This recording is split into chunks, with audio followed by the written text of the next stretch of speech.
What's up, everybody? It's your boy Jeff Dahmer. Some people call me Jeff. Some people call me Dahmer. Yeah, I just came on for a little bit. Big topic: what you should say to a celebrity. You know, you see one walking down the street. I like, I see a lot of people fanning out. Nah, you should look at that person as an opportunity. I see people asking for pictures, hey, let's do a selfie. Me, I always try to see how can I be like that person, what kind of success I could reach like that person. So I try to get in other ways, you know what I mean, and make it go a long lasting relationship. Maybe I see them again and they remember me. So I try to stand out, not try to be too intrusive to them. So I'm gonna give you some tips today on how you should approach a celebrity, things to say. I've been fortunate enough to have met a few celebrities, and that's why I'm coming today to let you know how I was able to create relationships and networks and do business. So the best way to tell you is from my experience. So I had an artist, shout out, Hot 16. Y'all look him up, name Northside 6, comes with bangers all the time. So at the time, say about early 2000, I was working with him like as a manager.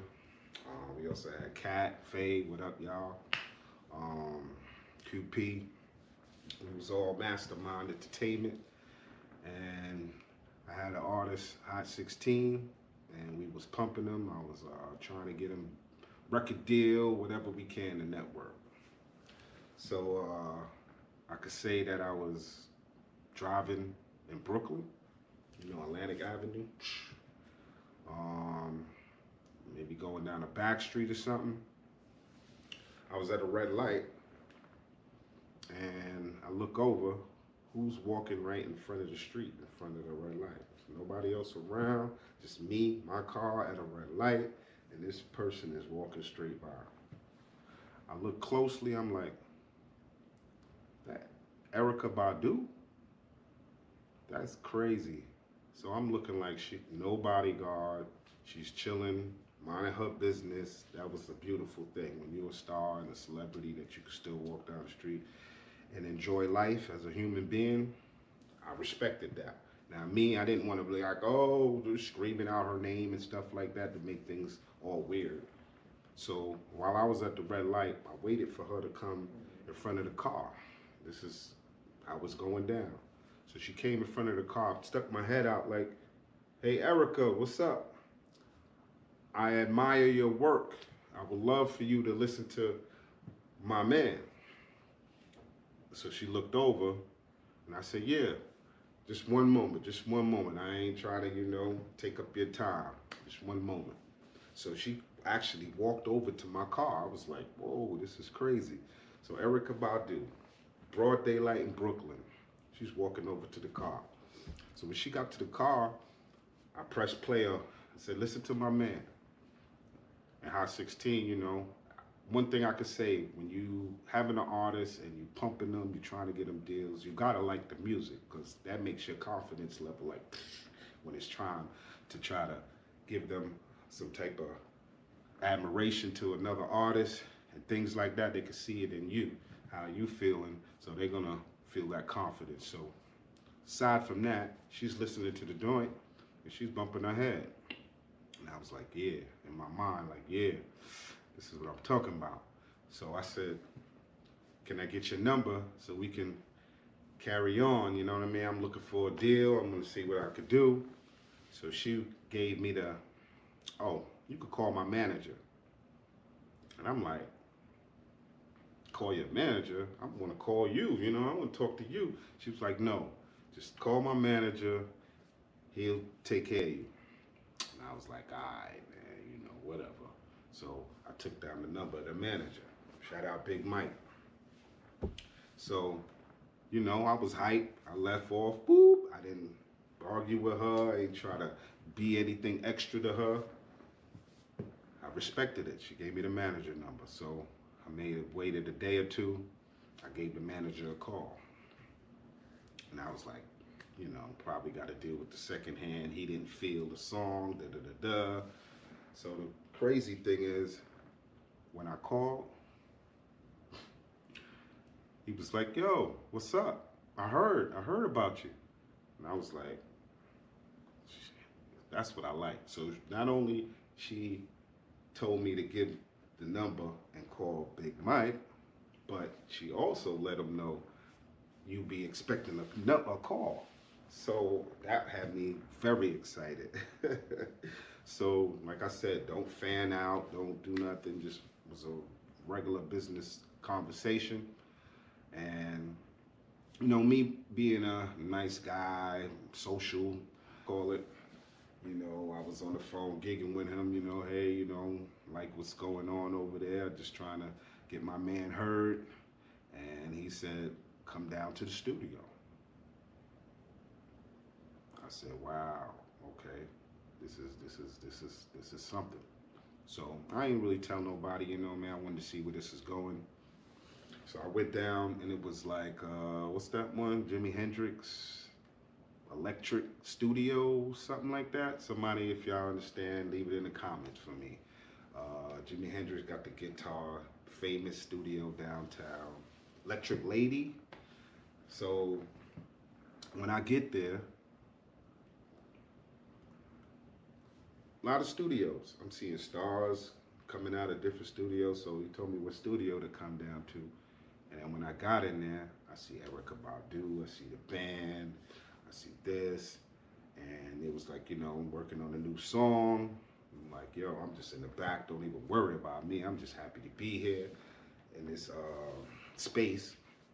So song came on. They was working on it. On and on and on and on. The beat starts rocking to the break of dawn. On and on and on and on. I was like, that's a nice song. So I was a part of listening to when they were working on the song. Forget about when it came out on the video. Forget when you seen it on TV. The actual process of making a song. That was something to learn. I appreciate y'all for even making me a part of that session. So I was a regular guy, didn't fan out, wasn't, I was a normal guy, everybody was cool. Very good people around her. So that first day was cool. What he did next?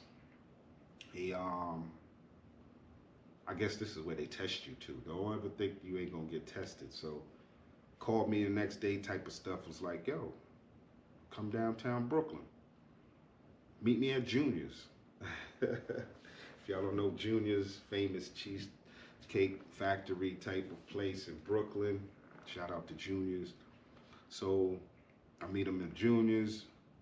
We chilling, we all right, but we outside, we ain't go inside. So people passing by, we chilling, So I'm in my zone, it don't matter. I'm New York City, let's go. So he's like, yo, we about to go to this party, da-da-da-da. Big old Jeep. I'm leaving my car. Come on, just hop in. Boom, boom, boom. So we talking, vibing. Not really into the music stuff, just chilling as a human being. I mean, he was a cool guy. We was kicking it. We had a good rapport going on.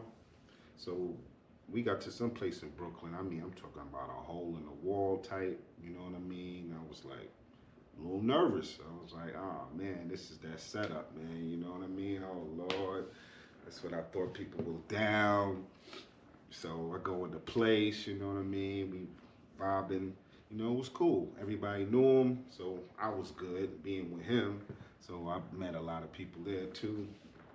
And then I guess, I don't know if you want to call it, but passing the test. Because after that, we really started being kind of cool. I would go check him out, do this, do that. So we had a good rapport going on. And he was like, yeah, you're artist, we're gonna try to do this, we'll try to do that. So he was working too. I was like, yo, this is beautiful. So what else? A video shoot. She was doing the On and On, and what's the other song? She had two songs that was nice back to back, On and On, and something else. And she was doing the video. This is when she was with Common, so I got to meet Common at the video shoot. Common heard the song. He's like, "Yo, you got one, you got one." Shout out to my man Common for that. You know, that was love. You know, he heard it. Hot 16. So I had a good artist that I could present to people and people was taking likings to. So good video shoot. I think it was Brooklyn as well. I mean, she's really heavy Brooklyn. Shout out to that. That's my birthplace, so I always got love for Brooklyn. So the video shoot was cool. Everything was good. All right, so now it's time to get Hot 16, a little exposure. So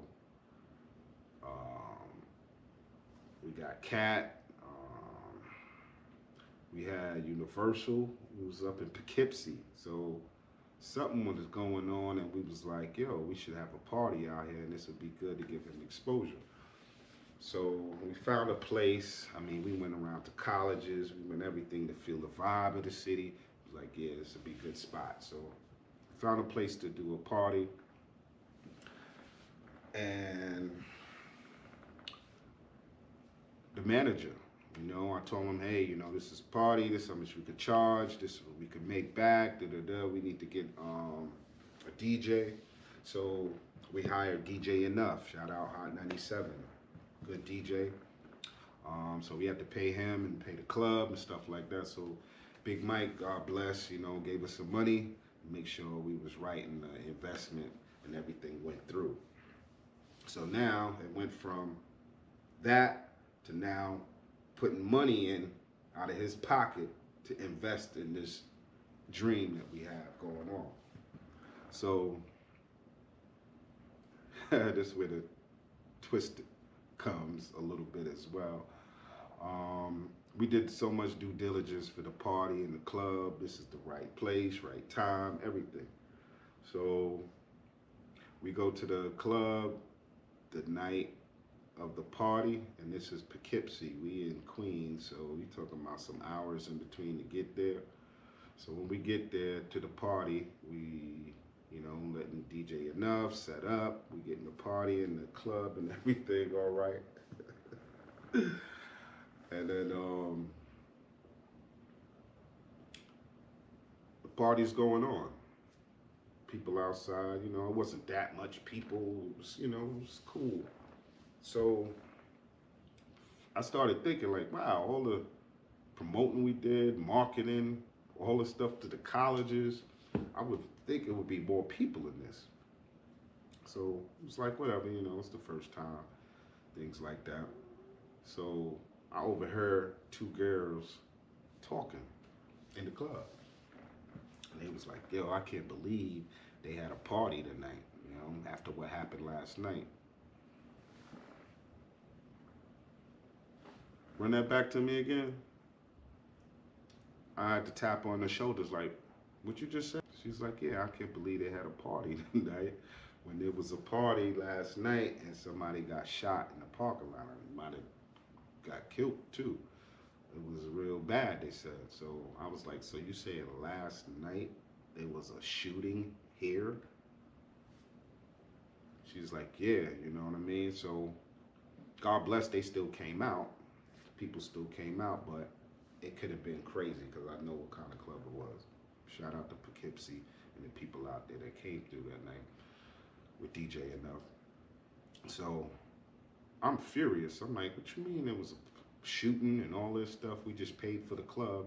So I was like, the owner, I feel, and maybe some of y'all could leave it in the comments, the owner should have told me like, hey, Jeff, there was a shooting last night. You may want to push the party back another week, or, you know, maybe rearrange, or you want to get your money back. But he never told me anything. So, yeah, it became a big crazy thing. Me, Cat, Fabe. I mean, I was like, yo, I ain't paying nothing, man. You already got the front end. you can forget about the back end. You played me for my money. I didn't get to make all the money that I was supposed to make because it was a shooting head. People ain't trying to come out to a shooting the next day. I think it would have been fair for him to give me an option to see what I wanted to do. And that's the part where I caused a commotion. I mean, it even got to the point where I wasn't even gonna pay DJ enough to back end. I just felt like, I ain't giving up no more money. You know what I mean? I'm just barely making my money back. So after a while, they started talking to me outside, and Cap was like, "Come on, DJ Enough ain't got nothing to do with it." I'm like, "Nah, man." So we ended up giving him his money because he also has some goons too. So it could have got ugly out there, So we gave him his money. The owner, see you later. You know what I mean? Boom, boom, boom, and we had a good night. Everybody celebrated. Everything was cool. When we got back home,